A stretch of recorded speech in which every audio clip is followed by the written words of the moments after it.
Good morning, everybody. We're pleased to welcome you today here in Moscow. We're starting our 2026 Open Dialogue event. The Open Dialogue has indeed become a multinational event that brings together experts from every country in the world to discuss the future of our planet, the future of the world we live in, the future of economy and the social sphere. Of course, our main event in April 2026 is the Open Dialogue as such. As we're gearing up for it, we have already received over 1,500 essays from 100 countries. Indeed, people from all over the world are willing to put forward their ideas to make life in our world better. Today we have our January expert dialogues. You have already seen our colleagues' presentations.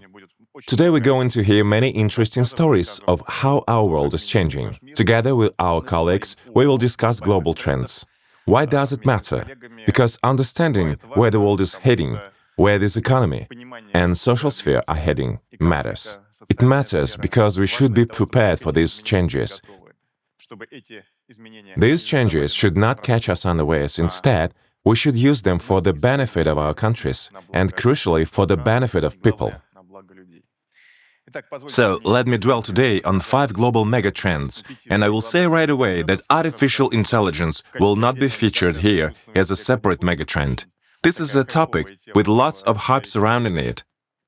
But we need to understand that artificial intelligence has arrived already. It's changing every area in our life. And every single one of these 5 megatrends bears a major imprint of artificial intelligence. I'd like to preface my talk by saying that I won't just be discussing these trends speaking academically. I will describe them using case studies of individual people. We've selected 3 persons. Our first person is a farmer from an African country. The second person represents Asia and his manager in a logistics company. And the third story is about a lady from Eastern Europe. These 3 people will help me show you how our world is changing and what effect these changes have on ordinary people.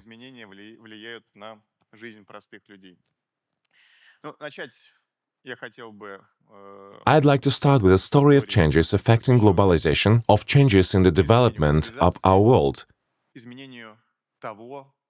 the interconnections between the largest economies. The globalization trend of recent decades is something that many people have spoken about, and it is indeed something that has had a positive effect on the entire planet. Yes, if we look at such large economies as China and India, their active involvement in the global economy allowed them to significantly improve their quality of life and significantly reduce poverty. And globalization certainly provided the entire world with affordable goods and services, so it did bring many good things. Yet the globalization model we observed in the last decades has indeed arrived at its end. And I would like to start talking about this trend by making it clear how global economy has been changing. On the left here, you see the world's largest economies by purchasing power parity. And I will show you the changes that has taken place since 1980. You can see one group of states, G7, gradually losing its standing in the ranking while BRICS countries are climbing up the ranks. By 2025, the share of G7 states had plunged below 30%. It stands at 28%, while the share of BRICS countries stands at virtually 40%. This is a radical change in the landscape. But we certainly aren't talking about the GDP alone. We're also talking about many other indicators, for instance, global trade indicators. This is indeed a radical systemic change. We can see that in the 90s, largest trade flows were mostly confined to the countries of the global north. But today, countries of the global south are playing an increasingly more significant role, and the cross flows of goods and services therein are on rise. which is extremely important, and generally, countries of the Global South are becoming more economically connected. BRICS countries are now engaging in trading with each other directly without recourse to any third countries. These are very important changes, and they are, in fact, even more profound. We found one ranking that reflects this. There is an international database called Dimensions. It reflects a number of research publications across the globe, and here we can see that, when it comes to their role in technological development, BRICS countries begin to make major advances in global rankings. China is now ranked first, India is ranking third, Russia is in the top 10. BRICS countries now play an increasingly important role as they lay down the technological foundation, bolster their technological sovereignty, and create a technological framework for further increasing their interactions. And certainly, if we're looking into the future, population numbers constitute a very important indicator. Here's a graph that demonstrates how this indicator has been changing since 1980. This is a graph that shows birth in various economies. BRICS countries have been dominating here for all the past decades. We see ratios here. BRICS countries accounted for 50% of birth in the 90s, which define the changes to the global economic makeup that we are witnessing today. This is a factor that predicts ahead of time upcoming global economic changes. These indicators are quite volatile. We will speak about demographics more today. You can see the changes in the number of births in China here. This is a very important indicator. In 2010, the figure was 17 million people, and in 2025, births in China dropped to 7.9 million people. But the key thing I would like you to take away from this slide is that the share of births in the G7 countries dropped to 10%. This is the level where the global share of economies of these countries will gravitate to in the coming decades. If we zoom in on economic growth centers in more detail, I'd like to show you this graph. What is it about? It's about the development of countries and their trajectories. It means this is a rather complicated graph, but I will try to explain. So the bottom horizontal scale is the economic development level. That is, all the countries to the right have higher GDP by per capita, purchasing power parity. The vertical scale is the urbanization rate. That is, the higher a country is on this scale, the larger is the urban populate share, and the limit is 100%. The size of a given circle reflects a given country's birth rate. Let's take a look at the dynamics of this slide, the dynamic of this graph. For several decades, countries have mostly been moving along this dashed line. They go through a growth spurt, and you can see that China, for instance, is already closer, like Russia, to the upper right-hand corner in the graph, which means that the largest chunk of the growth spurt, with its growing urbanization and growing economic development level, is already behind them. For the first quarter of the 21st century, China was the global economic leader and drove the global economic growth. And today, new countries are coming to the fore. The countries that will be making the largest contribution to the economic growth. Such countries as Indonesia and India. And I would like to draw your attention to the emergence of large African countries, for instance, Nigeria. In the coming years, Nigeria's birth rate is estimated to exceed China's birth rate. And it will be a defining moment, which we will discuss a bit later today.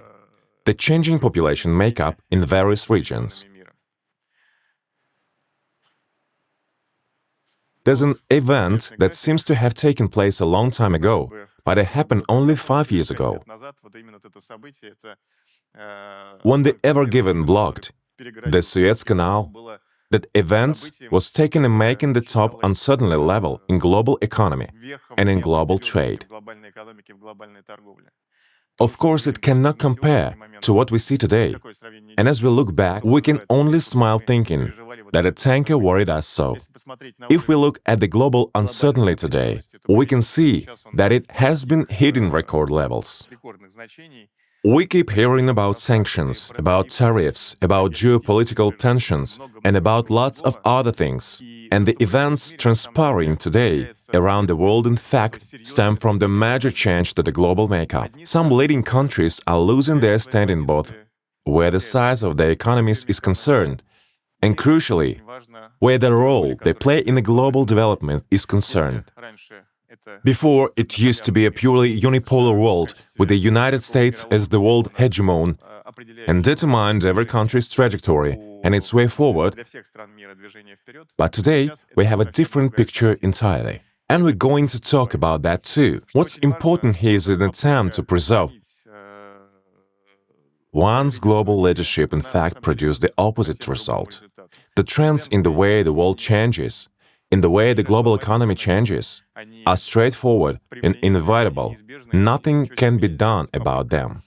For instance, an attempt to influence Russia via financial sanctions produced the following results. Here we can see a graph that represents the share of currencies the Russian Federation uses in its international payments. The color green is the ruble. The light color is mostly BRICS currencies. And the color orange is currencies of G7 countries. When G7 countries were imposing their sanctions, they were seeking to make it possible for Russia to engage in foreign trade. They intended to hurt Russia's economy. But the only thing they achieved was spurring a major spike in payment made with national currencies. In 2025, 85% of Russia's transactions are concluded without recourse to the currencies of G7 countries. The only result G7 countries achieved is that their currencies lost their standing, and these countries have gravely hurt their standing and their role in the global economy. Let's go on. Another crucial factor we have to keep in mind is emergent non-country actors in a global landscape. For instance, social networks with their ecosystems that can host billions of people. For instance, social networks such as Facebook, with 3 billion users monthly, which is far greater than the population of the world's largest countries.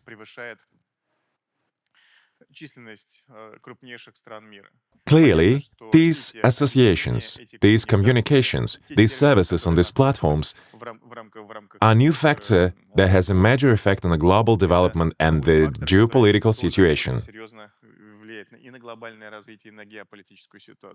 And of course, we should remember the emergent decentralized solutions. Speaking about social media, there is also a company that manages them and sets the rules. Yet new social media emerge that have their own rules, but have no management. For example, these are cryptocurrencies, such as Bitcoin, which exist in accordance with some rules, but there is no leader, nobody in command of them. And we can see how over the last 10 years the capitalization of the cryptocurrency market has grown significantly, which shows and tells us that a new class of players is now coming to the global stage.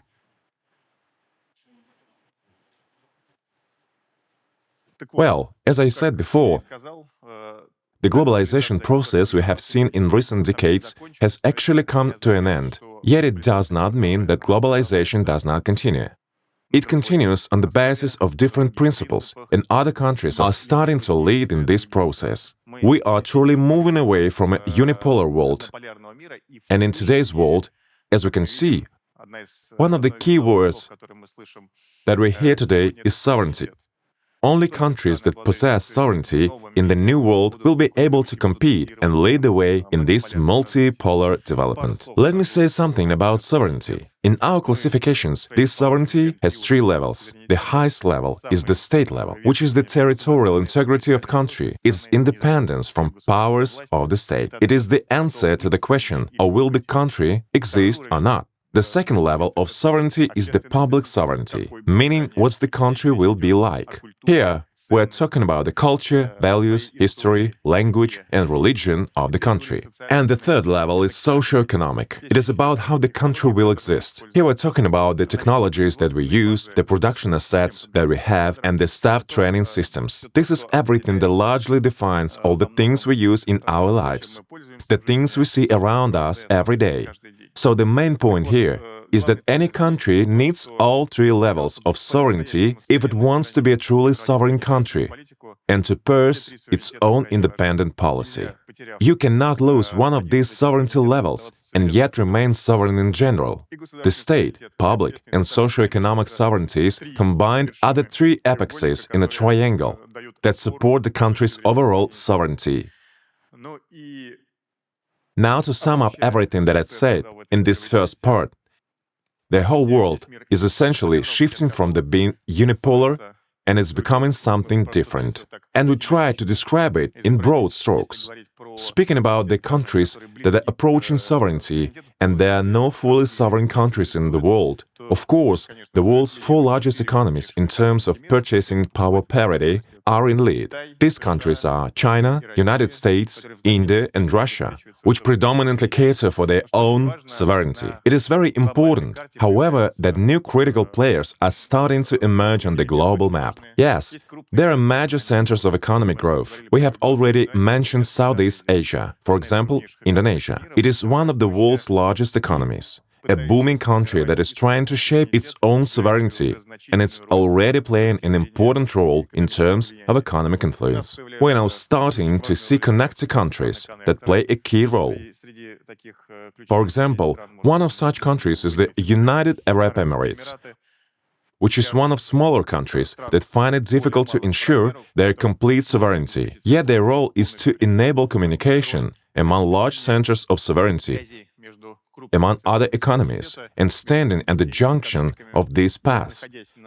I believe Parag Khanna will also talk about this in detail in this presentation today. They play a key role in the global development. It is also very important that we are seeing non-governmental networks emerge, which I spoke about before. The decentralized solutions and social media, which are becoming de facto independent actors on the global map. Let me repeat once again, this is the world that we already live in, and the world where we're destined to live. In fact, many countries are now facing the choice of either becoming an arbiter of one of the major centers of sovereignty. For example, if I take a look at the top right-hand corner, here is the European Union, which has largely lost its sovereignty in all key areas over the past decades and has de facto entered the orbit of the United States of America, or trying to build their own independent policy by defining their role on the map. The world will be changing,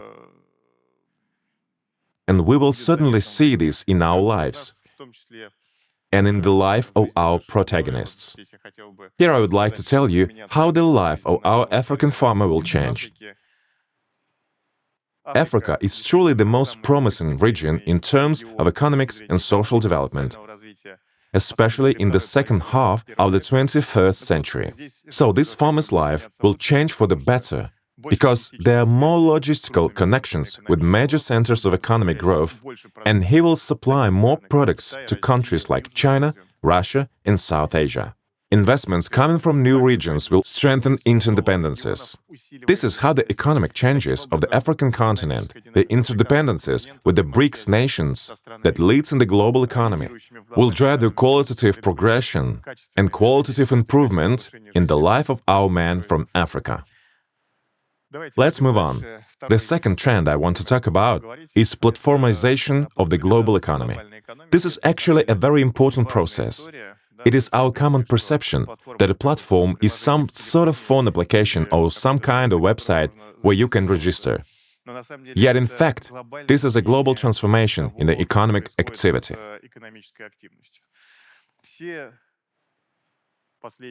In the past centuries, the global economy has been developing through gradual automation, the automation of relationships, for example, between humans and nature. We all know how industry has changed it, how more and more new tools appeared to boost labor efficiency and improve our production processes. This relationship between humans and nature requires less and less human involvement with every next step, and the production output per capita is growing rapidly. This has been one of the key drivers for the entire global economy, and this automation, among other things, has continued throughout the last several centuries. What changed in the second half and in late 20th century was the emergence of digitalization, which enables us to automate our management processes. Yet, this was basically a stepping stone, because now we, and all of the global economy, are moving to the third major stage, which is automation of not just individual processes, but automation of institution. You know, we all use different services, platform-based taxi services, for example. So what makes this process so special? The thing is that a simple market in an application, be it Uber in the West, or the Yangoal or Yandex services, as we call them in Russia, presumes full automation of market relations. The actors in this process, taxi drivers, and people who want to get from point A to point B, have actually lost their right to determine the price and negotiate with each other. We lost the right to choose the counterparty. It is all automated, and the platform has taken over all these functions. A lot of intermediaries have been ousted from the system, and we are now seeing complete automation of this market institution. As a matter of fact, platforms have brought a fundamental change into our understanding of economic relations.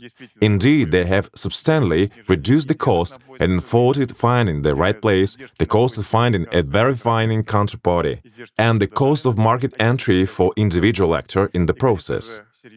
And of course, they have significantly reduced the number of intermediaries. In essence, as I have said before, market institutions are being completely automated, and in fact, an entirely state-planned economy is being shaped within separate industries.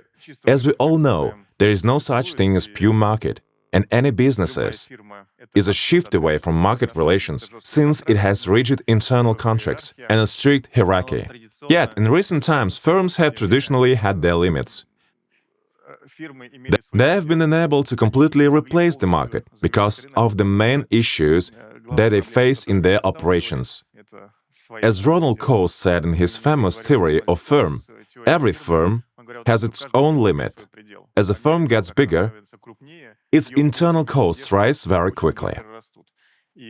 And as business grows in scale, its costs begin to rise, thereby making this complete replacement of the market by one specific firm ineffective. Now, what we see in the case of digital platforms is a dramatic change in the whole narrative, because marginal costs of a digital platform actually continue to go down. And the larger the scale of a platform, the bigger the market share it captures, and the greater the economic impact it produces. There is a certain positive cycle that is typical for digital platforms.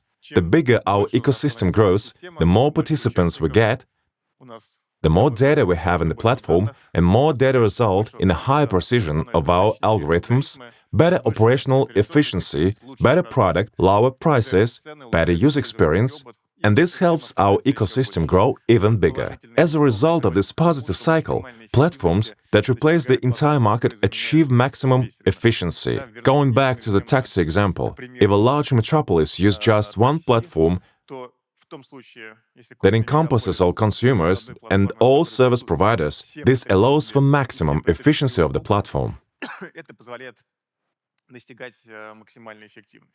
Let's talk about the next aspect. This is yet another critical feature of digital platforms. This is where we put artificial intelligence in the picture.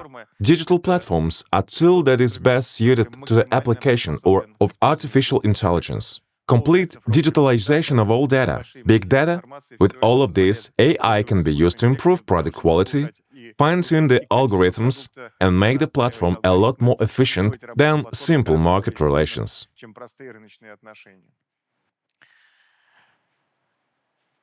It is crucial to understand that platforms are not just niche phenomenon. They will impact every sector of the economy and social sphere: education, healthcare, finance, trade, and tourism. Everything will be platformized, step by step, and the countries that undergo this process faster will achieve higher levels of economic development and efficiency.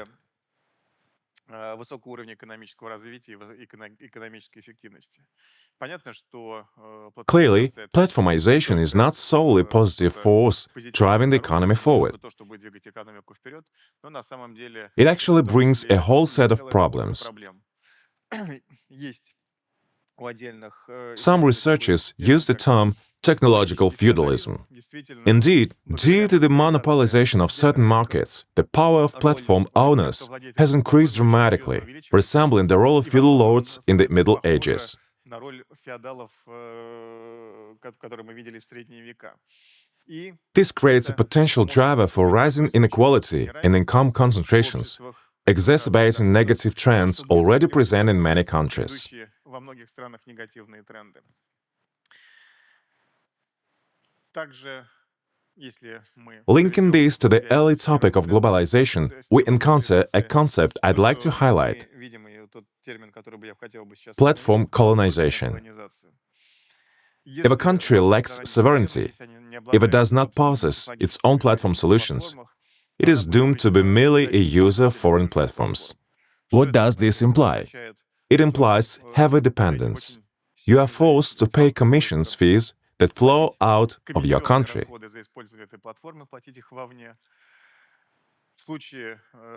In the event of geopolitical disagreement, these platforms can be switched off at any moment, causing serious domestic issues. Furthermore, the platform's development depends entirely on a third party. Your ability to influence the process is strictly limited.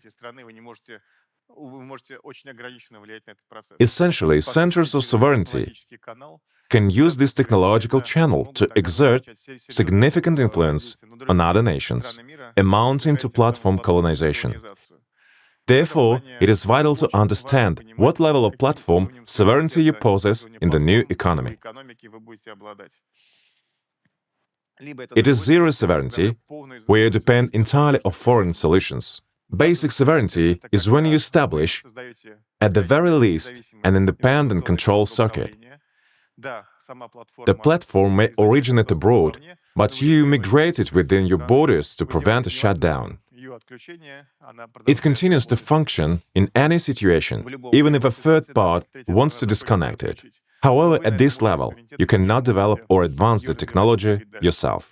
Then there is advanced sovereignty, creating your own solutions and platforms that you control and develop. The standing of major centers of the global economic map will be largely determined by the level of platform sovereignty they possess in this new economy.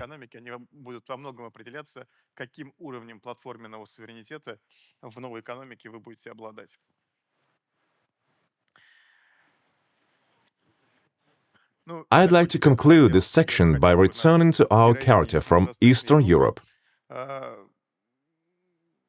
Taking Russia as an example, we see the active development of domestic platform solutions that improve quality of life. This includes a vast array of modern urban services, from taxis to delivery and much more, that simplify daily routines. While on maternity leave, she can easily find temporary work through gig economy platforms. Her children use modern educational platforms to develop their talents and realize their potential more effectively. Then there are healthcare platforms utilizing artificial intelligence.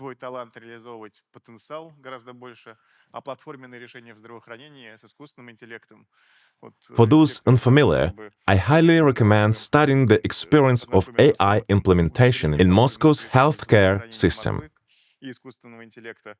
I believe it's currently the most advanced solution in the world, allowing for health monitoring and timely interventions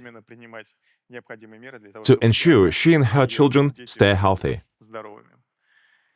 Let's move on.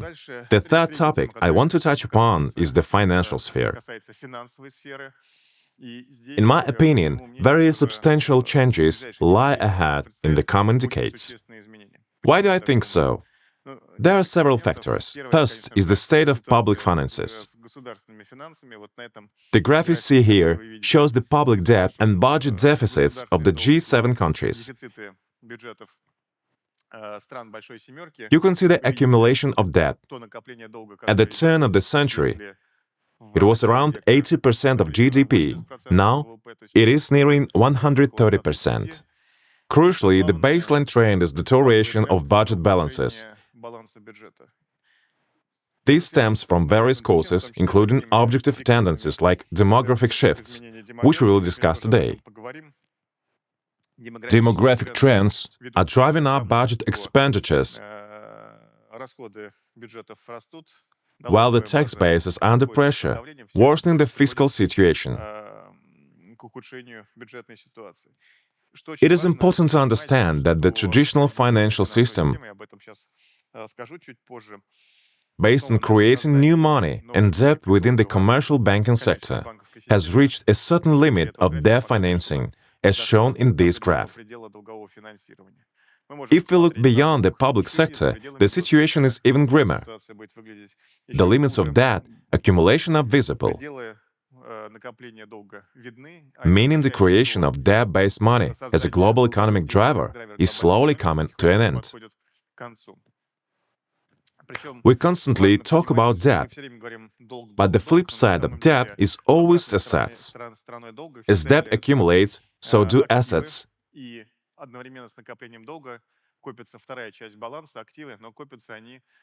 But they accumulate primarily among the wealthiest segment of population. Take the United States. The share of wealth held by the richest 1% has risen from just 22% of GDP in the 90s to over 30% today. The system is becoming unbalanced and rising inequality, amplified by social media, leads to social polarization and destabilization. This is another reason why finance in its traditional form is nearing its end. Furthermore, while the financial sector contributes positively by allocating capital and financing development, it is actually very costly.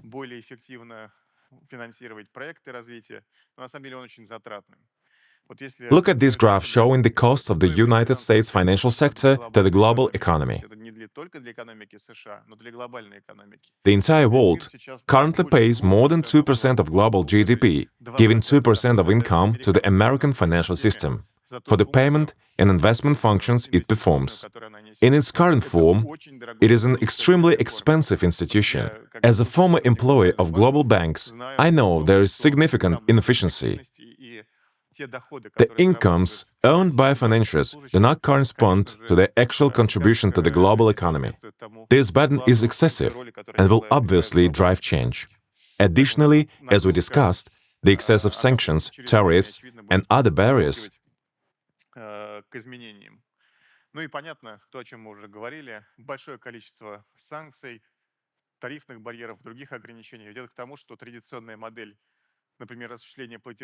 mean the traditional model, like payment via key Western banks, essentially no longer works.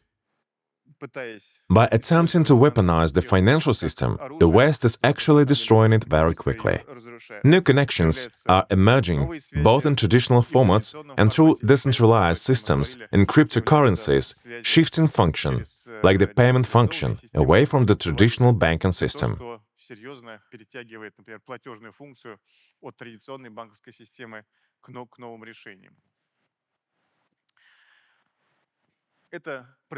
These are the reasons the financial sector is bound to change.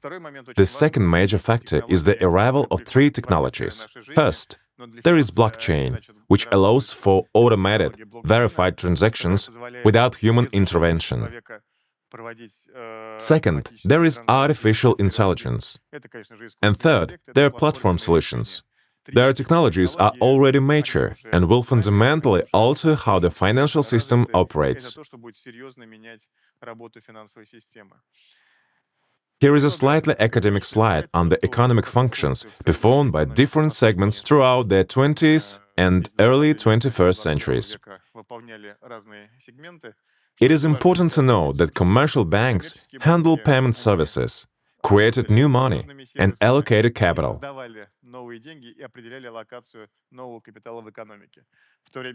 Meanwhile, the budget focused on redistribution, and the central bank ensured overall stability. As I mentioned, creating new money via commercial banks relies on new debt, and the trend has reached its limit.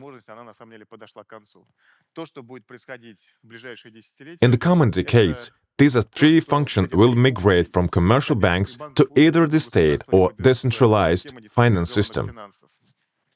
Central bank digital currencies, CBDCs, may nationalize the emission process.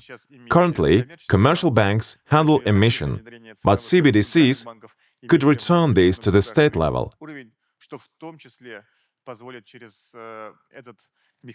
helping finance budget deficits and growing social expenditures. Payment services will largely shift to decentralized solutions that remain operational regardless of the actions of third-party nations. Returning to our character, the farmer from Africa, and the emergence of new financial solutions. We know Africa lacks a developed financial system, but against that backdrop, new solutions are appearing and being adopted much faster. For the farmer, transactions and investments flows will become much more accessible, allowing, as I've said, the African continent to grow more rapidly. Let's move on. The fourth trend is demographic catastrophe. This isn't discussed enough in the modern world, but I personally believe it is a key issue for our planet because the fact that human civilization has entered in a period of severe depopulation. Yes, the population is still growing up year by year, but the peak is very close, and the changes demographics will bring are critical.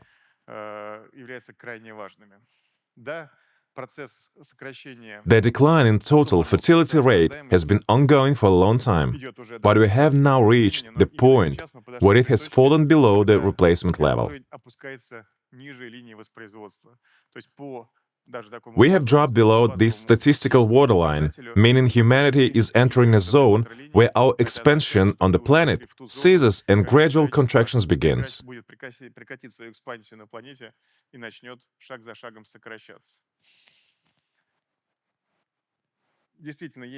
There are various estimates regarding when the world will reach peak population, such as those by the United Nations. It is crucial to understand that these estimates are in a constant state of flux, and they are always being revised downwards. We have examined various studies indicating that even the UN forecast, which has already been scaled back, is not always based on reliable data. In reality, global birth rates are lower than the figures used in the United Nations projections. The UN forecast relies on unrealistic assumptions of a rapid recovery in fertility rates in individual countries or the stabilization of the total fertility rate, whereas the reality is different. I mentioned China earlier. We will talk a lot about China in this section. Just 10 years ago, China had 17-18 million births per year. Last year, it drops below 8 million, a twofold decrease. This downward trend is observable in almost every region of the world. Therefore, if we correct for these indicators and use realistic assumptions, the peak of the global population is not that far off. According to our estimates, it will happen around 2046, possibly even earlier. Previous forecasts, such as one from 2015, predicted around 11 billion people.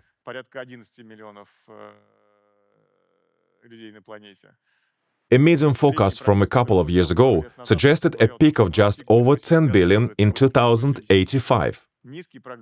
A low UN forecast, also from a few years back, placed the peak in 2055. However, all signs point to a much sharper decline. In the best-case scenario, the global population will peak at 9 billion. We are currently at about 8.2 billion. So, in terms of numbers, we are already close to the peak. Let's continue. What problems will this cause? A serious increase in the demographic burden. It's not just about total numbers, but a structural shift toward an older population. We will see this on the next graph for specific regions. The demographic burden will rise, because while this slide might make the trend look smooth. So, if we look at individual countries around the world, the situation there will change much faster, of course. Let's look at the traditional population pyramid. This is 1950. Here's what I want to draw your attention to right away. The first thing is when you look at the dynamics of this indicator from now until the end of the 21st century, I suggest you pay attention to the following. First of all, in this pyramid, the red part is Africa. You can see what a small share of the world's population it made up just 70 years ago. The yellow part is Asia, and the blue part is the rest of the world. On the right, you can see the global population structure includes the number of elderly, working-age people, and children. And here, there are key indicators of the ratio of elderly people, 65+, versus working-age people. In 1950, the burden on the working-age population was very low in this regard. The global figure is around 8%. It's 7% in Asia and 6% in Africa. Let's look at how the changes that have already occurred took place and how they will unfold in the future. You can see how Africa's share is changing considerably, and how the entire gender and age structure of the population is changing significantly. The working-age population, after peaking at almost 6 billion residents, could decline to 4 billion by the end of the century. And most importantly, how will the number of elderly people increase, and how will the ratio of elderly to working-age people change? Even in Africa, it will already be 30%, and worldwide, it will be 56%. A very significant change is being seen in Asia, where the ratio of elderly to working-age people will be almost equal. Speaking of such nations, China, for example, is actually a very prominent country in terms of these changes. I mentioned what has already happened with the birth rate. In fact, this means that China's population has already passed its peak. Last year, China lost more than 3 million residents. It is experiencing a natural population decline. And there has been a huge increase in the age burden due to the sharp decrease in the number of children and a more robust older generation. Just 20-30 years ago, the birth rate was over 20 million per year. Now it is 8 million. This ratio will lead to a dramatic increase in the demographic burden. And that's not the only outcome. For example, here's a map of China and how the population was spread out in 1980. China has grown and changing rapidly in the 1920s. By the end of the year, we'll see a major population decline and significant change in the situation. And we need to understand what is happening in China, because it will impact the global economy as a whole and impact every country in the world. If China's population is currently 1.4 billion, then under this negative scenario, the population could drop to 500 million by the end of the century. That will be almost 3 times smaller than what we see today. What does it mean? Well, for example, today, China has approximately 900 million urban residents. Chinese cities have been actively developing and growing in recent decades. We have witnessed a powerful urbanization process that has largely dictated changes in the global economy. China had massive demand for resources to fuel this urbanization and development, and new industries were created in cities that supplied the entire world with goods. However, if the population drops to 500 million, there will be no more than 400 or 450 urban residents. This means that Chinese cities will be half empty by the end of the 21st century. And in fact, we're already seeing this. In some regions of China, for example, northeast China, the population there has dropped from 40 million to 30 million over the past 10 years. A very serious depopulation is already underway in certain regions of China, and it will only intensify. The question is, what will happen with the population distribution? The most likely scenario is, of course, that the population will be concentrated in certain large megacities, and we will actually see the emergence of ghost towns, from which the population will gradually leave, and, as a result, the infrastructure there will begin to deteriorate. A change of this kind would significantly alter the demand for both raw materials and China's production capacity. This is the trend that will have a global impact on all of human civilization in the 21st century. This is what will happen with the demographic burden in China.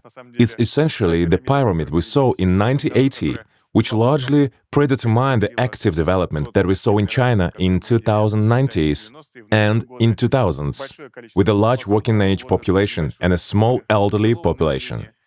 This became the foundation for the very dynamic economic growth in the future. But by the end of the century, the situation will change dramatically. The working-age population will decrease by almost 75%, while the elderly population will increase by 500%, and this pyramid will be inverted and become highly unstable. The demographic shifts I'm referring to represent a major challenge for pension system worldwide, regardless of whether they are pay-as-you-go or funded. Every pension system relies on the same basic principle. Today's workers support those who have already retired.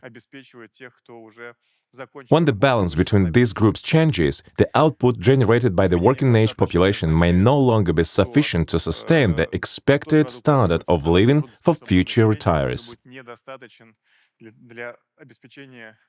Pension systems. This imbalance translates into a decline in the real value of assimilated assets, meaning that people's saving may be worth far less than anticipated. Take China as an example. The country has vast real estate market and high housing prices, but the sharp drop in the urban and overall population will inevitably reduce the actual value of this property. In cities that become depopulated, apartments could lose nearly all their worth. Consequently, a wide range of assets may depreciate sharply as demographic changes unfold, posing a serious challenge to pension systems, especially in countries with low birth rates. In comparison,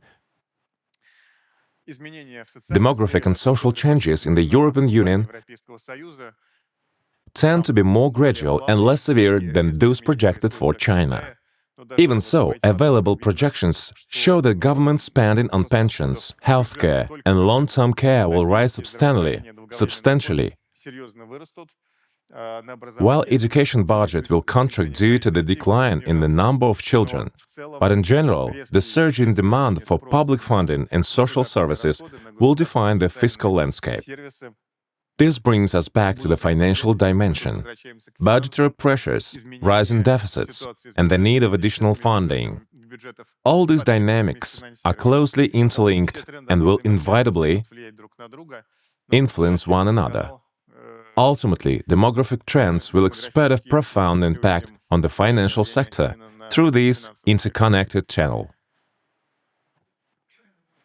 Let's move on to the question of what can be done. First and foremost, policies aimed at boosting birth rates must become a global priority.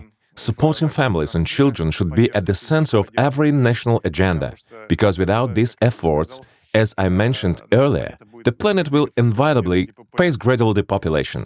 Second, active aging is unavoidable.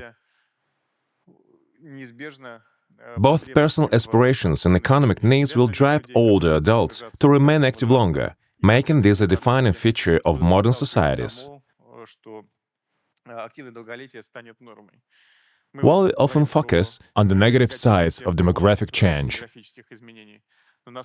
it is equally important to recognize that the generation retiring in the 21st century will be the healthiest and best educated in human history.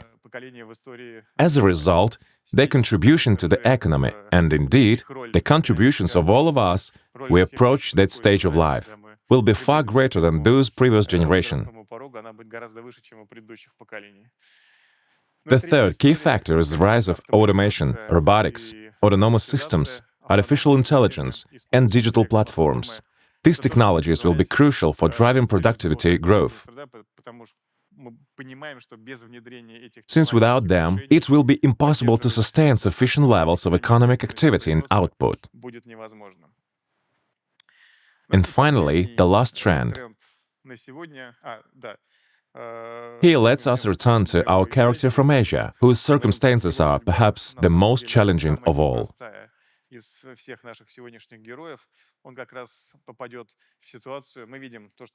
In countries like Japan, China, and others across East Asia, persistently low birth rates and rising demographic pressures are creating severe imbalances. For him, this will mean a much longer working life than expected today. Over time, he will likely experience economic stagnation on his surroundings, and his ability to maintain a decent standard of living will depend largely on his own active longevity and on how successfully his country adopts new technologies. To wrap up today's presentation, the fifth trend concerns the development of human capital in the new technological era. What does this mean in practice? We are witnessing four major technological transformations taking shape across the world, each of them profoundly reshaping the future of labor markets and education. The first transformation is the rise of autonomous systems.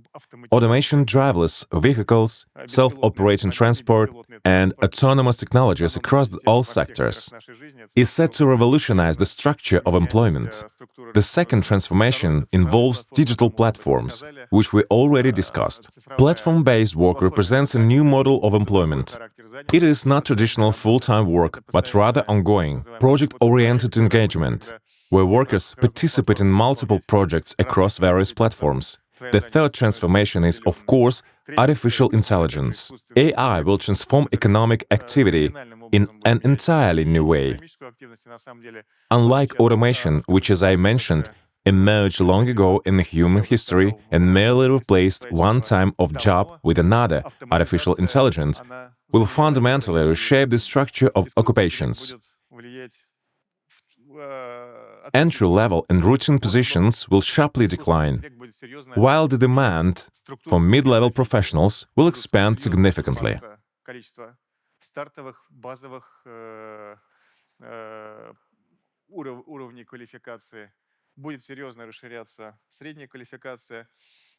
In other words, the traditional career pyramid, where a broad base of junior specialists gradually advance to mid and senior level roles, will be disrupted, as the base will narrow considerably. This will be the fundamental impact of AI. In addition, biotechnology, especially in the context of aging societies, will play an increasingly important role. Turning to the social sphere, the first area to highlight is education. This sector is facing profound change. Artificial intelligence, especially large generative models that have rapidly entered everyday life, is already transforming how we teach and how children learn. In fact, many children today use common AI applications to complete their homework. As a result, traditional homework has largely lost its previous value. Students can simply photograph a problem, receive a perfectly written solution within seconds, copy it into their notebooks, and submit it. In other words, the usual approach to homework no longer works as it once did. Yet AI's impact on education is not purely negative. On the contrary, it opens vast opportunities to design personalized learning paths, understand each child's unique strengths, and creates step-by-step plans for realizing their potential. When properly applied, AI can become a powerful tool supporting teachers. Of course, its widespread introduction will bring challenges, but it also marks a fundamental shift that will reshape general education systems worldwide in the coming years.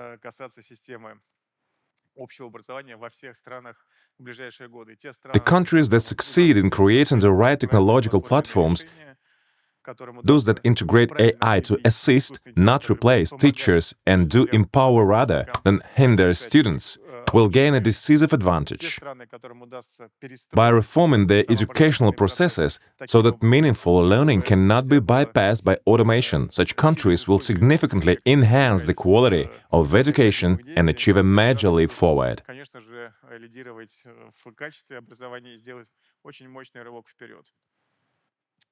Let's move on.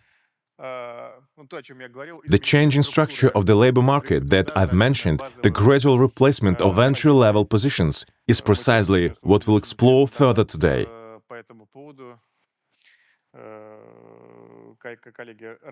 My colleagues will present on this topic, showing in detail how the traditional professional pyramid is being reshaped within individual occupations. To be honest, even while preparing this very presentation, we fully relied on artificial intelligence. From data visualization to tasks that would once have required a team of junior analysts. This allowed us to process and consolidate a tremendous amount of information. Such transformations within professions will inevitably demand a new approach to education.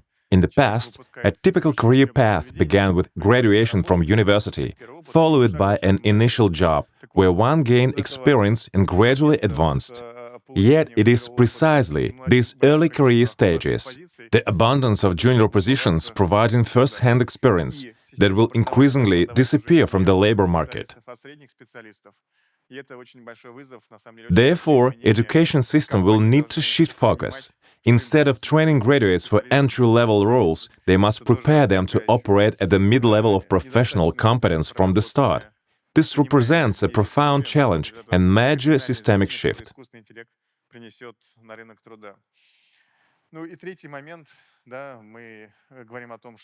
The third point concerns the fact that given the rapid technological changes we're witnessing, professions themselves and the roles people play within them will continue to evolve throughout life.